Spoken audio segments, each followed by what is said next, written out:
Bem-vindos ao canal. Hoje eu vou falar para vocês sobre o livro A Assombrosa Viagem de Pompônio Flato, de Eduardo Mendonça, um escritor espanhol. Tá? É uma obra da editora Planeta, de 2000. Ele escreveu a obra em 2008, tá? E essa edição aqui é de 2010 em português. É da coleção Planeta Literário. Eu já citei outras obras aqui no canal, essa coleção. Está esgotada, mas tem algo aqui favorável, que é o fato dela estar num preço bastante acessível, tá? O preço é muito acessível. Eu já percebi que o comércio de livros, eles escondem alguns livros, vão soltando aos pouquinhos, alguns livros esgotados mais famosos. Aqueles menos famosos, eles colocam no mercado e o preço fica baixo. Há uma especulação grande no mercado de livros hoje, né? Porque a gente vê algumas obras esgotadas que você só consegue por um preço muito alto. Quando essa obra é reeditada, aparece um monte de volumes a preços baixos. Eu quero dizer com isso o seguinte: o mercado tinha esses volumes, mas os livreiros vão soltando devagarzinho a preços elevados para conseguir um lucro maior em cima disso. Enfim, regra de mercado é isso, mas há uma especulação que prejudica bastante a gente enquanto leitor. Mas enfim, não vou entrar no mérito disso não. O fato é que essa obra aqui é uma obra assim, menos conhecida, menos valorizada e está com um preço muito bom. É uma comédia, é uma paródia, é um romance histórico, é um romance histórico policial. Ele pretendeu com essa obra fazer uma crítica a romances comerciais, né? Ele quis fazer essa crítica com isso, talvez seguindo uma tradição espanhola de Cervantes, de criticar certos romances feitos em massa, né? Com um modelo bem definido. A pretensão dele é essa, fazer essa obra, mas isso aqui não achei tão relevante assim.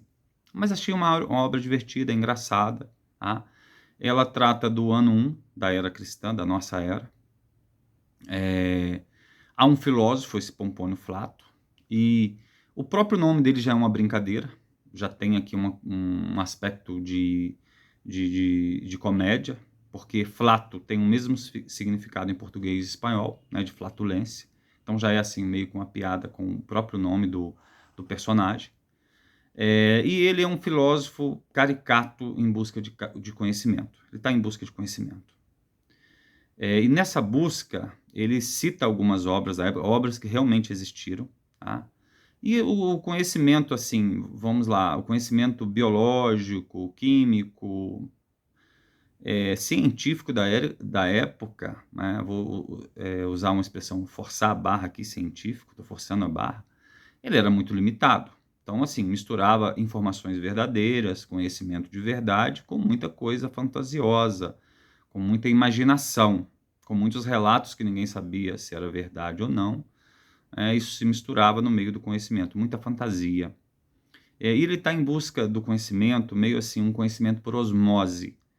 Ele fica sabendo de um rio, de uma água meio milagrosa, que as pessoas que bebem dessa água, elas adquirem todo o conhecimento, algo mais ou menos assim. E aí ele vai experimentando várias águas.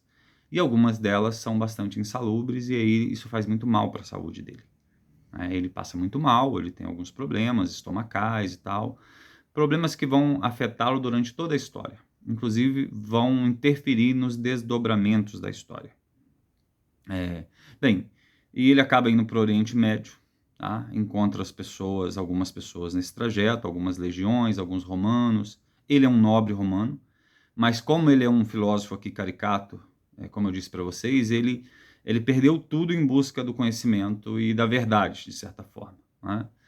Ele perdeu dinheiro, perdeu bens materiais e está perdendo a saúde, né? Está, assim, quase levando ele à morte, está perdendo tudo em busca desse conhecimento, porque a única coisa que ele valoriza é o conhecimento. É algo muito raro hoje em dia, né? O que a gente vê de pessoas sábias até, né, com muito conhecimento, com muita informação, que se vendem por... o que eu tenho visto aí de pessoas que se vendem para... perdem essa seriedade do conhecimento ao se venderem para certos grupos e se venderem ao poder também, né? Então, que de certa maneira é uma crítica a isso, a um intelectual que se vende ao poder, né?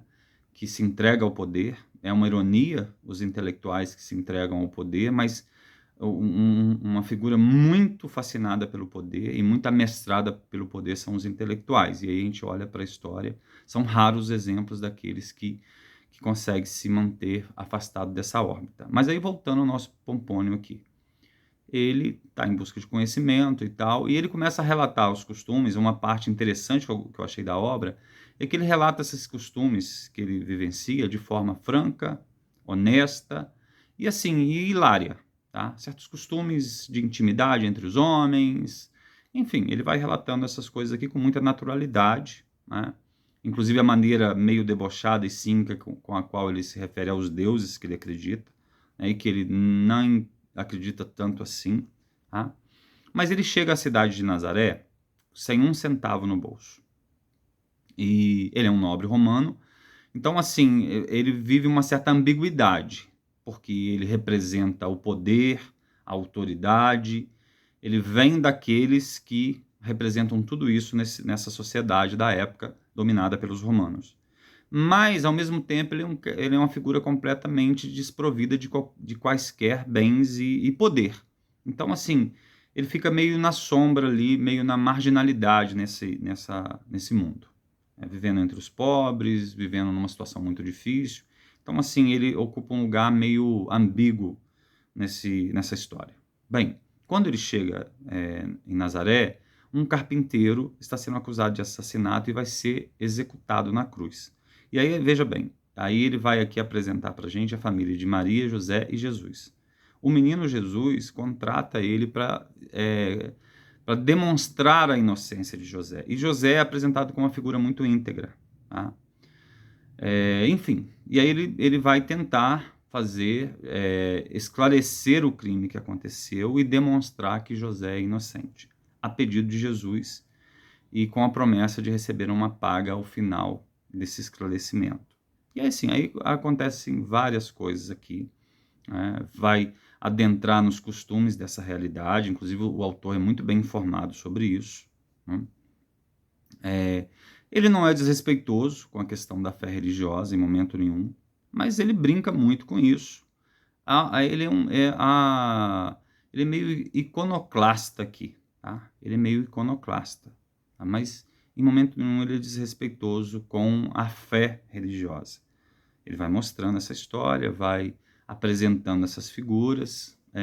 Felizmente, nós vivemos numa parte do mundo onde isso é possível. Felizmente, a gente vive numa parte do mundo onde isso é possível. Existem partes do mundo onde isso não é possível. Quaisquer menção a figuras religiosas, a religião em si, elas são entendidas como uma blasfêmia, como um pecado e como crime, né? Por isso é importante que a religião e o Estado sejam separados. Por isso é importante que, num mundo plural de várias religiões e de várias crenças, a religião jamais se misture ao Estado, o Estado fique separado, para que a blasfêmia e o pecado não sejam crimes. Até porque existem crenças diferentes, existem maneiras de acreditar no mesmo Deus de forma diferente, e a riqueza do mundo ocidental, e nós somos herdeiros desse mundo, é a convivência numa sociedade aberta com esse aspecto plural. Tá? E aí volto à questão do autor. Ele vai lidando com essa história de Jesus, Maria e José, né? Para demonstrar a inocência de José, que está ameaçado de ser executado na cruz, que era uma punição romana bastante típica, principalmente para aqueles que eles consideravam de condição inferior aos romanos, né? Bem, e aí ele vai fazendo aqui várias referências, várias citações, várias brincadeiras, mostrando como o Império Romano reúne vários grupos diferentes sob a autoridade do Império. Então ele tem uma riqueza de detalhes aqui que eu gostei muito. É engraçado, tá? E aí eu não sei se eu falei antes, mas se eu falei antes, volto a afirmar. A comédia não funciona para todo mundo. Eu achei engraçado, achei divertido, achei leve, achei gostoso de ler. Achei uma experiência diferente, uma obra diferente que vale a pena conhecer. principalmente em função dessa leveza e dessa diversão. Tá? Logo no final da obra, ele insere um aspecto sobrenatural. Ele vai trazer aqui um Deus da crença, vamos chamar, da crença pagã, né? Ele vai trazer Apolo para a cena, para ajudar no esclarecimento de algumas coisas aqui. Isso também ele está fazendo uma referência a certos hábitos que existiam em algumas obras da antiguidade, assim, algumas produções da antiguidade que solucionavam o problema a partir da entrada em cena de um deus para amarrar as pontas. Tá? Ele brinca um pouco com isso aqui.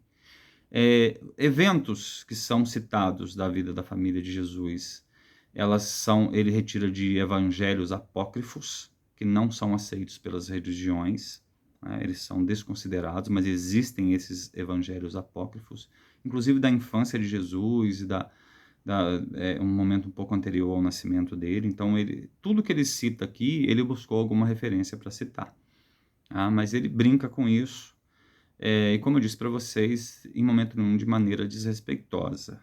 Mas esse filósofo, o Pompônio Flato, ele usa uma fala bastante assim ornamentada, um pouco pedante, sabe? Típico, que seria típico de filósofos da época, ou talvez de algumas pessoas pedantes, mas insere algumas passagens e algumas informações que são interessantes também.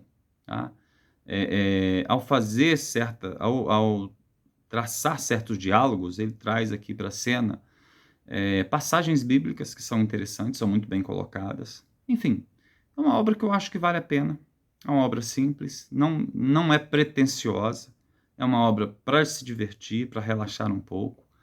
E traz informações, como eu disse para vocês, essas informações sobre os evangelhos apócrifos, essa situação, um pouco de como era a vida nesse mundo do ano 1 da era cristã. Ele traz alguma dessas informações. Ele brinca com isso, como eu disse para vocês, então a gente vai absorvendo isso quase sem perceber. Achei bem divertido, achei interessante, achei leve. Acho que vale a pena ler. Né? E assim, é um investimento muito pequeno. O custo-benefício é muito bom. Tá? É muito positivo, porque é uma obra curta, é uma obra que vai gastar pouco tempo e é barato também. Enfim, um autor diferente, um autor que a gente não conhece e que a gente se diverte lendo. Bem, é isso. Um abraço a todos e até o próximo vídeo.